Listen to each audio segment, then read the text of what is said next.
Hello, Jim. Hello, it's good to be with you. Yeah, it's very good. Actually, it's an honor to finally meet you. Thank you, my friend. Yes, Jim. Actually, a lot of people already know your work. And before even seeing this video, I will talk about your work, what you've done already.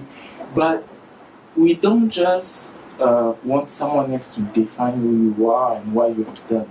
Is there a way you can tell us and everybody who are watching right now, how do you see yourself? Well, people all the time ask me, what do I do?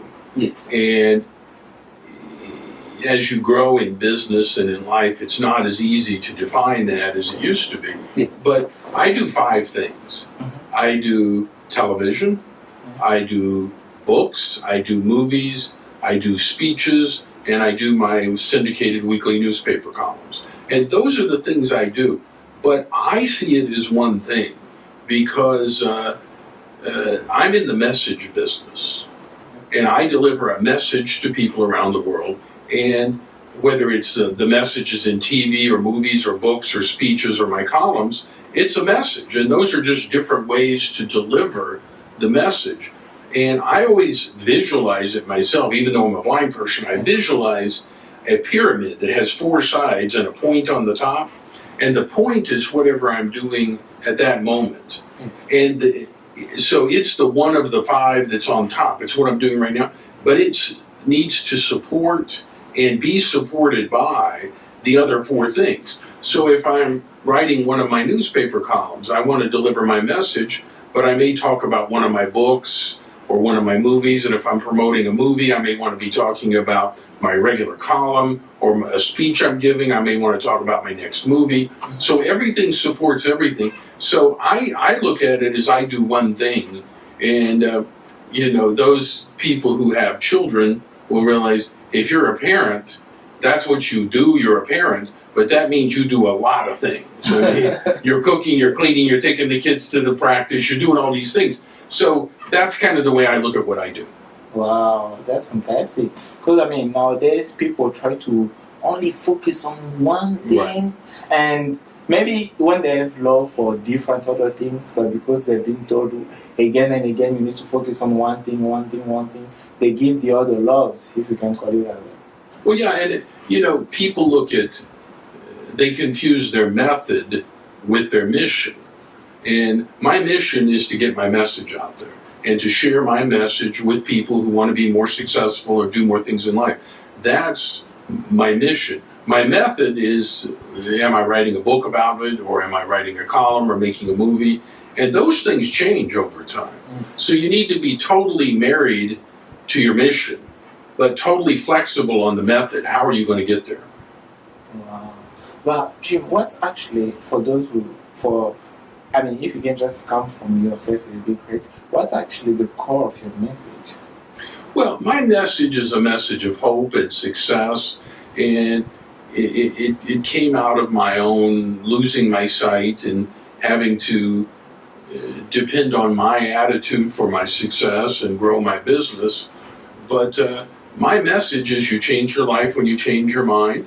You're one quality decision away from anything you want, and you have the right to choose. And you are where you are because of the choices you made in the past. And if you don't like where your life is, you can change it. And that's what I hope to share with millions of people around the world through my message and my books and movies and the things I do. I realize no one succeeds by themselves. And I realize that, particularly as a blind person, I'm reminded of the fact that, I can't even get to the office or get to the arena where I'm speaking or whatever without assistance from one of my people. And I want them to be a part of the team. I succeed in my mission when I understand what their mission is and help them do that.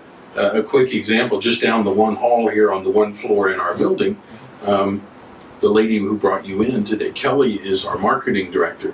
She's also a great singer and songwriter. Her real passion in life is to sing and write her music. Well, we've done 4 movies to date, and her music has been in all of those. She sings and writes that. And then there's a lady down the hall past her who, Dorothy, types all of my books and edits everything I write. But her mother, who passed away several years ago, after she died, they found that she had written poetry her whole life that no one really knew about. Well, when I discovered it, I realized how good this poetry was, so I wrote a whole book about it. Her mother's name was Joy, so I wrote a book called Discovering Joy, because that was her passion. The lady at the front desk, when you came in, she likes to rescue dogs that have been hurt or abused or don't have a home, and she saves them. Well, one of the dogs she adopted is her dog, and that's her passion. So when I did the movie The Lamp with Academy Award winner Louis Gossett Jr., we put her dog in the movie, and he's now a movie star. And so I and the people downstairs that work in my studio, they have a passion for hearing their voices and seeing their work on national television. And so I succeed when I help other people succeed. Or as my late great friend and mentor and colleague Zig Ziglar always used to say, you can have everything you want in life if you'll help enough other people get what they want. Exactly. Jim, what do you think is actually the ultimate purpose of our mission in life? I think our purpose in life is to find our gift, is to find what it is we're great at, to find our highest talent. I think everybody has a place where they're most effective, most efficient, most talented, their skills, their gifts. So I think our purpose is to find that, and our mission is to give it away. Our mission is to take that gift we have and help as many people as we can through using that gift we have. So we discover it, and then we give it away, we share it. We share it, right. And we succeed.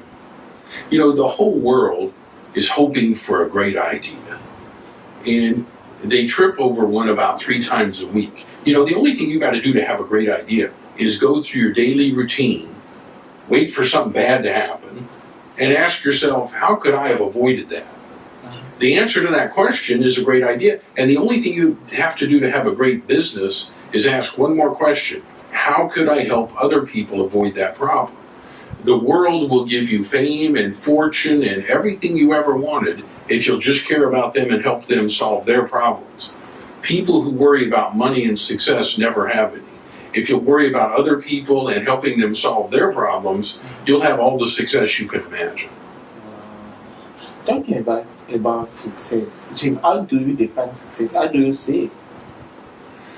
Success to me is giving my gift away, taking the talent I have and seeing it help other people.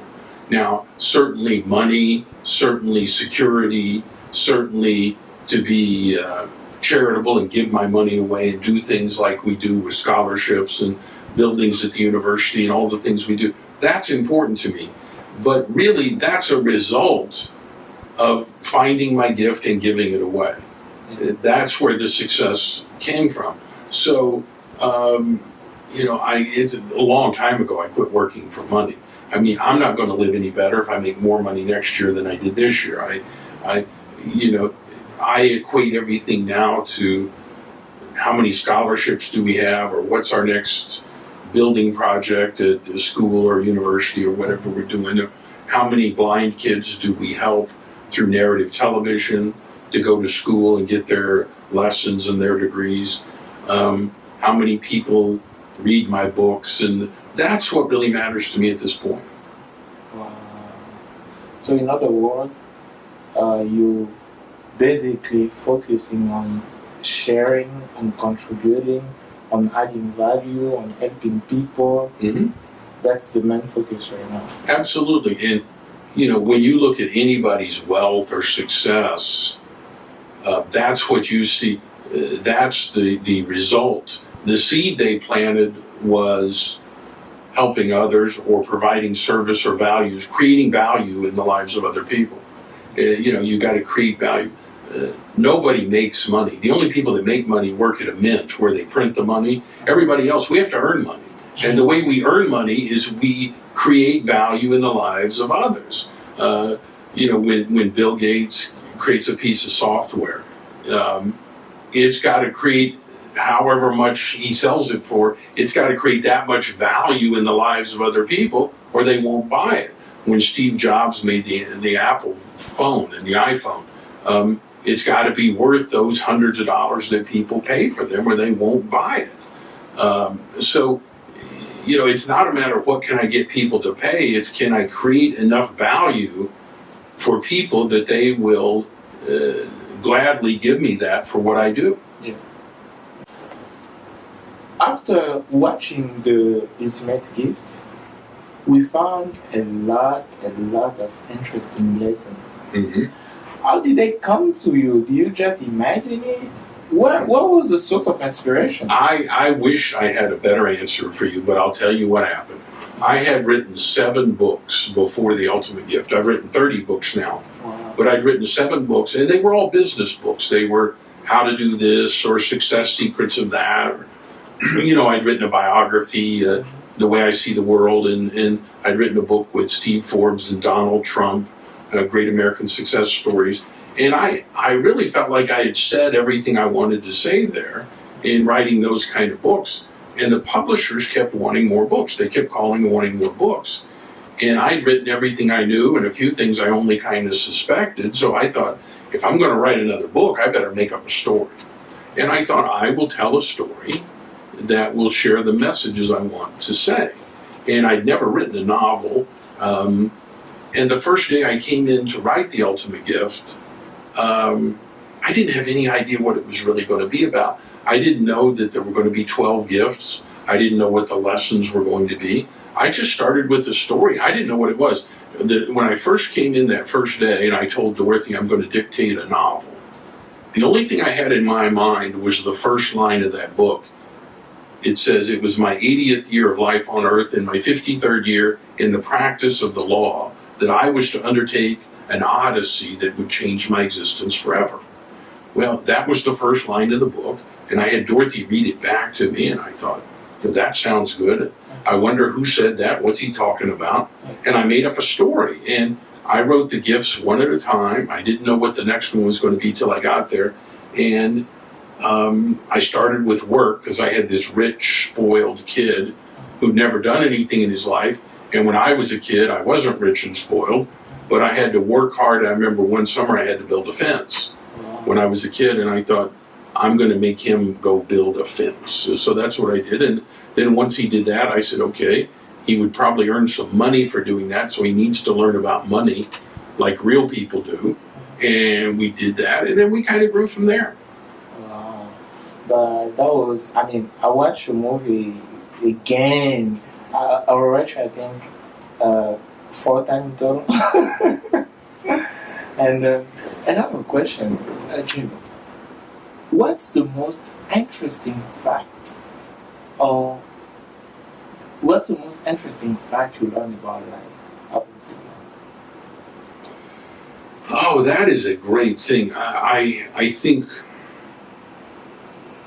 one of the things I wished I'd known earlier in my life is that every day, every moment, everything matters, and there's less of it than I thought there would be. Next week I'll be flying to Florida, and I'm speaking at 3 colleges in 3 days, talking to the business school kids about life. And I'm 56 years old, they're like 22 years old. And I remember when I was in college, and it doesn't seem that long ago. Life is fast. Life is short, and don't waste it. This is not a practice game. This is the Super Bowl and the Olympics and the World Series all rolled up into one, and we need to look at every day with that kind of passion as we go do what we do. Because you really never know what's important. There are these little tiny things that happen in life where you meet someone, or you have an opportunity to do something one moment and someone notices it, and it becomes a quantum leap, a big break in your life. And unfortunately, you never know when one of those are coming, so you have to do everything with that kind of power and passion and intensity. One of my mentors, legendary Coach John Wooden, died a couple years ago. He was almost 100. and he has more basketball champions than anyone else that ever coached in college basketball. And you know, he said he always encourages his players to ask themselves the question, what would I do right now? What would I do right now if I were amazing? Wow. And you take that next thing you're getting ready to do and say, okay, what would I do right now if I were amazing? Whether it's an interview with you, or a phone call, or I'm writing one of my columns, or I'm returning an email. I mean, because you never know how that's going to impact someone or where that's going to go. And I hear people all the time, they get lazy about things, they don't pay attention, and they say, well, it really doesn't matter. Well, first of all, how do you know it doesn't matter? And if it doesn't matter, why are you doing it in the first place? Don't do things that don't matter. And if it matters, do your best. If it matters, do your best. Absolutely.